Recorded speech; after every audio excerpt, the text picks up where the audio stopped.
먼저 송유진 박사님 세상을 이롭게 하는 연구에 말씀 부탁드리겠습니다. 예, 뭐 이렇게 해라 저렇게 해라 얘기하는 건 좀 꼰대 같고요. 제가 이렇게 살아왔는데 이제 그 내용을 보고 뭐 교훈을 얻는 방식으로 하는 게 좋을 것 같습니다. 제가 스테피를 처음 만난 게 40년 전이었어요. 대학교 2학년 때, 대학교 2학년 때 학교에서 과학기술과 사회라는 심포지움을 준비하는 팀에 들어가 있었습니다. 그래서 그때 자료도 얻고 뭐 자문도 받으려고 스테피의 전신은 키스트 기술발전평가센터 거기에 찾아가서 그때 김한석 선생, 지금 이제 은퇴하셨죠? 김한석 선생 뵙고, 하여튼 뭐, 그렇게 시작이 돼가지고 이제 이렇게 흘러와서 지금까지 왔습니다. 그래서 꽤 오래된 관계고요. 근데 어쨌든 그때 그 학교에서 심포지움 할 때 주제가 과학기술을 발전시켜서 세상을 이롭게 하자. 뭐 이런 거였어요. 몰랐는데 나중에 생각해 보니까 그게 제 잠재의식에 있어가지고 계속해서 이제 그 이후의 연구도 뭐 그런 틀로 진행되어 온 것이 아닌가라는 생각이 듭니다. 예, 하여튼 뭐 이제 그래서 이제 스태피 생활을 하게 됐는데 제가 이제 전공을 많이 바꿔왔어요. 예, 학부에서는 해양학 그리고 뭐 STS 그리고 박사에서는 과학기술 정책을 하면서 좀 여기저기 왔다 갔다 한 스타일이고 이제 그러다 보니까 주제도 좀 많이 좀 다양하게 다뤄왔습니다. 근데 어쨌든 처음에 들어와서 했던 작업은 당시 이제 우리가 기술 종속으로부터의 탈피 뭐 이런 것들이 중요한 이슈였기 때문에 후발부의 기술 능력 축적에 관한 연구들을 했고 그게 조금 이제 발전하면서 1990년대에는 이제 소위 ICT 산업, 반도체하고 뭐 이동통신에 대한 연구들을 주로 했습니다. 산업혁신 연구를 한 거죠. 그러다가 이제 2000년대 들어오면서 이제 NIS론이 정책의 이제 주요 키워드로 등장을 하고 특히 이제 참여정부 때 등장을 하게 되면서 이제 그것과 관련된 작업들을 했고 그 논의를 이제 혁신 탈추격이라는 논의로 정리를 하면서 혁신 체전을 가지고 접근을 하지만은 우리가 추구해야 될 전략이 기존의 궤적을 따라가는 추격 전략. 그건 뭐냐면 우리가 주어진 궤적에서 1등 하자. 이거거든요. 근데 그게 아니라 아예 새로운 궤적을 만드는 전략을 짜자. 그런 것들이 탈추격론의 핵심적인 주장이었습니다. 근데 여전히 지금 뭐 모방해서 선도를 얘기를 하고 있지만은 제가 생각했던 건 여전히 추격 프레임에 있는 논의들이에요. 왜냐하면 하나의 길을 선택해 놓고 거기서 1등 하자는 거기 때문에 그러다가 이제 뭐 중국이 더 뭐 자본과 자원을 집중적으로 투자하면 뭐 2등이 될 수도 있고 3등이 될 수도 있잖아요. 발전의 길을 하나로 설정하는 것이 아니라 다른 길을 설정하는 그런 것들을 이때 주장을 해왔습니다. 이렇게 하면 이제 프레임이 좀 달라지죠. 그래서 그런 다른 프레임에서 우리가 혁신 정책을 보는 뭐 이런 얘기들을 하자라는 것들이 중요한 주장이었고 그걸 이제 NIS론과 결합시켜서 얘기들을 해왔습니다. 그러다가 이제 2010년에 들어와서 이제 지금 하고 있는 사회문제 해결형 혁신 정책, 뭐 전환 혁신 정책들을 하게 됐는데 이건 탈추경론의 연장입니다. 많은 사람들 만나면 이제 너 왜 갑자기 주제를 바꿨냐 뭐 이렇게 얘기를 했는데 바꾼 적은 없고요. 왜냐하면 우리가 새로운 궤적을 만들어낼 때는 문제를 새롭게 정리를 해야 되거든요. 근데 그동안에는 우리는 문제를 새롭게 정리하지 않고 정의된 문제를 뭐 새로운 방식으로 풀었는데 탈추격을 제대로 하려면 새로운 문제를 정의해야 되고 새로운 문제를 정의하는 자체가 어떻게 보면 이제 탈추격의 핵심적인 이슈가 되는 건데 우리가 직면한 우리 사회의 문제를 정의하고 그것에 대한 대안들을 찾아내는 과정이 스스로 문제를 정의하고 풀어가는 과정이었습니다. 그래서 어떻게 보면 탈추격적인 활동을 제대로 수행할 수 있는 영역 중에 하나였어요. 사회적 도전과의 대응이. 그래서 이제 이게 탈추격론으로 연결이 돼서 왔고요. 근데 어쨌든 이제 논의들이 쉽지가 않았죠. 왜냐하면 이제 이런 논의들을 다루는 것들도 많지 않았고, 그리고 우리 현재 주류의 논의가 이런 접근들을 하는 것들에 대해서 크게 호의적이진 않았죠.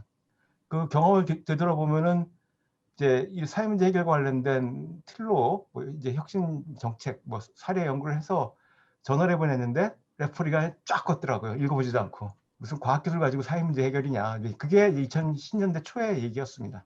그게 그 이후에 많이 바뀌었죠. 어쨌든 이제 그런 작업들을 하게 되면서 기존의 이제 틀에서는 좀 벗어나는 작업들을 많이 했고, 그래서 여기 이제 제 연구들은 주로 익스플로레이션들을 많이 했다. 익스플로이테이션이 아니라 그런 것들을 말씀을 드리고 싶습니다.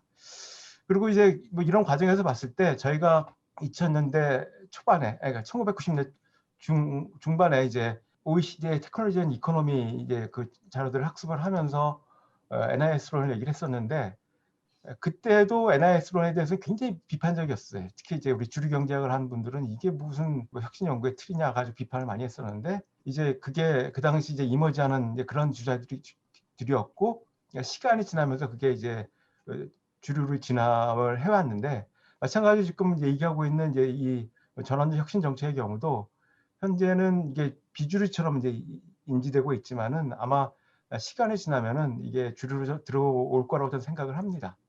이제 그런 조짐이 보이는 게 여러분이 그 이제 리서치 팔리시에 들어가서 보면 이제 모스트 사이티드 페이퍼들이 있어요. 가장 많이 인용된 논문들이죠. 근데 거기 한 뭐 10개, 20개 정도의 논문들 보면 두 가지 부류로 구분이 됩니다. 첫 번째는 이 전환적 혁신 정책, 두 번째는 디지털 전환.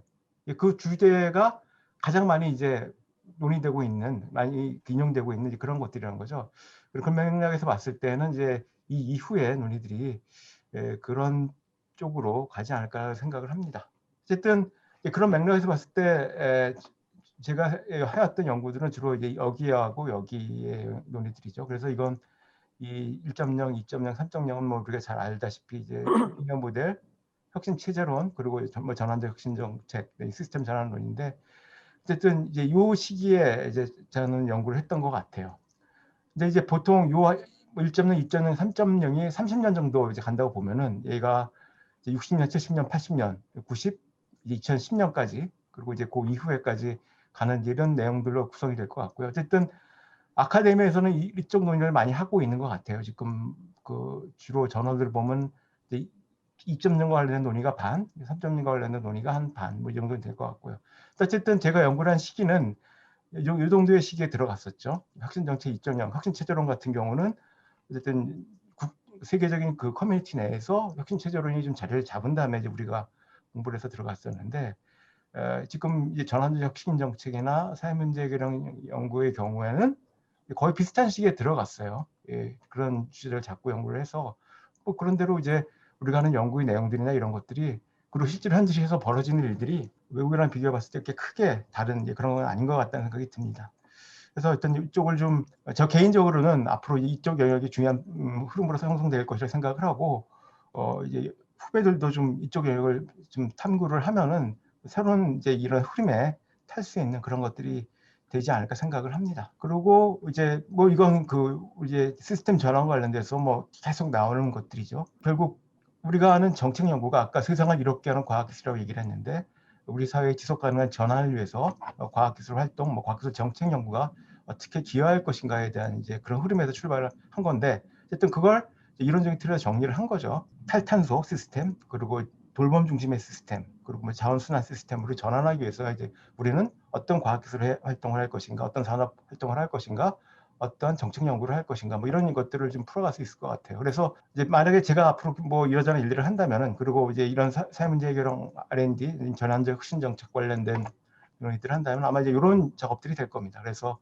이걸 통해 가지고 현재 지배적인 흐름들을 이렇게 좀 대체해 나가는 이런 작업들이 되지 않을까 생각을 합니다. 그래서 이런 활동들이 제 생각에는 뭐 아까도 말씀을 드렸듯이 일종의 이제 블루오션처럼 될 것 같아요. 저도 뭐 해왔지만은 좀 관심을 가지고 봐야 될 영역들이다라고 생각을 합니다. 그래서 이제 이런 맥락에서 지금 이제 스태피 그동안의 생활에 대해서 회고와 전망들을 좀 해보겠습니다. 제가 근무하던 시간은 어떻게 보면 특히 이제 초창기에는 스태피가 독점적인 조직이었어요. 과학기술 정책과 관련돼서.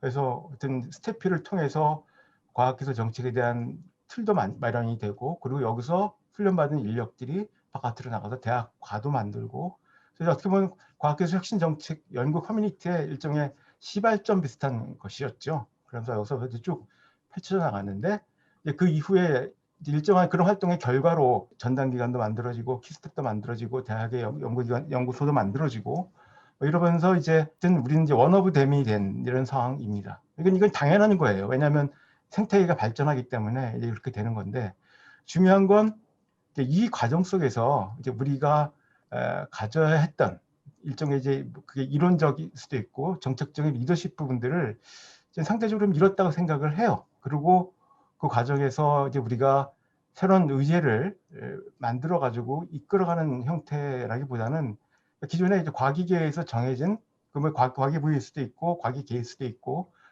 여기서 정해진 이슈들을 이제 주로 뒷받침하는 그런 활동들을 좀 많이 한 게 아닌가 생각이 듭니다. 다시 말하면 정책 내는 정책 연구와 관련돼서 이제 새로운 영역을 개척하는 이 익스플로레이션보다는 익스플로이테이션을 해왔다는 거죠.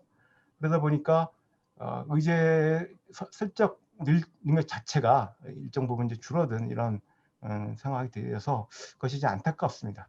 그러니까 원업이 되면 된다고 해서 반드시 이걸 잃을 필요는 없거든요.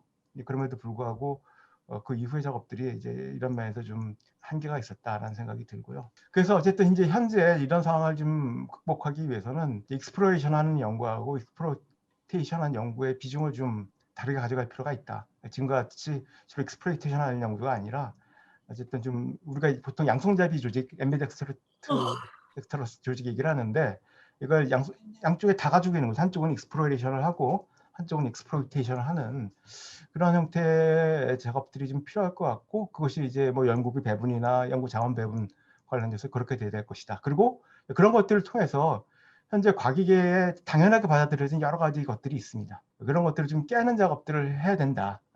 그렇지 않았을 때는 이게 뭐 기존의 것들을 계속해서 이렇게 뒷받침해주는 연구가 되지 않겠느냐라고 생각을 합니다.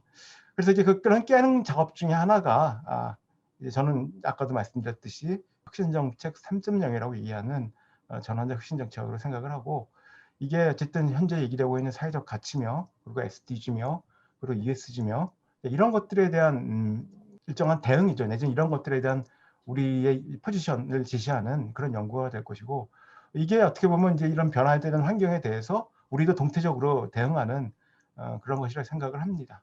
그래서 이쪽 연구들이 필요하고요. 그리고 이제 이게 아까도 얘기했듯이 그 외국과 비교해 봤을 때에도 그 현장에서 이루어진 실천 활동이나 그것들을 이제 분석하는 논의들이 결코 외국과 비교해 봤을 때 떨어지지 않습니다. 특히 실천 활동의 경우에는 2010년대 우리가 여러 가지 형태의 실험들을 하면서 하여튼 의미 있는 결과들을 많이 좀 얻었어요. 그래서 그런 것들을 가지고 우리가 좀 연구들을 하고 발전시켜 나가면은 정책 연구나 내지는 그러한 이제 전환적 혁신 정책의 여러 정책 수단들의 측면에서도 새로운 길을 개척할 수 있는 그런 계기가 되지 않을까 생각을 합니다. 그리고 이제 결국 이제 우리 프레임 전환을 요구를 하는 건데 그동안에 우리는 과학기술 혁신 정책을 과학기술계의 눈으로 내지는 산업계의 눈으로만 봐왔어요. 근데 이 전환적 혁신 정책은 이런 과학기술 혁신 활동을 우리 아버지, 우리 어머니, 우리 딸 이런 국민의 눈으로 보는 거거든요. 그래서 과학기술 활동을 보는 시각을 다양화할 수 있고 또 이제 국민의 관점에서 과학기술 활동의 의의와 발전 방향들을 얘기할 수 있기 때문에 저는 이제 이걸 적극적으로 좀 개발할 필요가 있다. 그리고 이런 것들이 어떻게 보면 이제 우리의 존재 이유 자체를 좀 더 의미 있게 해주는 그런 것들이 될 것이다. 그리고 이런 작업을 통해서 결국 좋은 세상을 만들 수 있을 거다. 왜냐하면 좋은 이론은 좋은 세상을 만들기 때문에. 그래서 이런 작업들을 좀 같이 하는 그런 계기가 앞으로 스태프에 마련이 됐으면 좋겠습니다. 관련해서 그 이제 TIPC라고 트랜스포머티브 이노베이션 폴리시 컨소시엄이 있어요. 이제 조한 쇼트라는 그 스태프의 소장이었던 양반이 이제 이 전환적 혁신 정책을 확산시키기 위해서 만든 이제 일종의 프로그램인데 이제 그 1라운드가 끝났습니다. 1라운드가 끝났는데 어쨌든 그게 초기 단계에 한국에 왔었어요. 그 양반이 조한 쇼트가 와가지고 한국에서 참여할 그룹들을 찾았었는데 어쨌든 그때 이제 그냥 흘러 지나갔습니다. 근데 아마 세컨 라운드 연구가 앞으로 진행이 될 것 같아요. 우리도 그 프로그램에 참여를 해가지고 같이 좀 연구를 하면서 연구도 교류하고 그리고 우리도 이제 그쪽 연구를 좀 이끌어갈 수 있는 그런 계기를 마련해 줬으면 좋겠다라고 생각을 합니다. 현재 거기에는 유럽 쪽 연구기관들 그리고 유럽 관리기관들 뭐 비노바나 뭐 이런 테키스 이런 데들이 들어가 있고 그리고 아프리카 지역, 남미 지역이 들어가 있어서 지금 우리 이제 국제 연구 쪽에서도 SDG 가지고 이러저러한 작업들을 하는데 그 프로그램과도 연결이 될 수가 있습니다. 그런 작업들을 좀 할 수 있는 계기가 마련이 됐으면 좋겠다. 그래서 좀 잘 지켜보다가 그게 이제 세컨 라운드가 뜨면은 같이 참여해서 같이 연구를 했으면 좋겠다라는 생각이 듭니다. 예, 이상으로 마치겠습니다. 고맙습니다.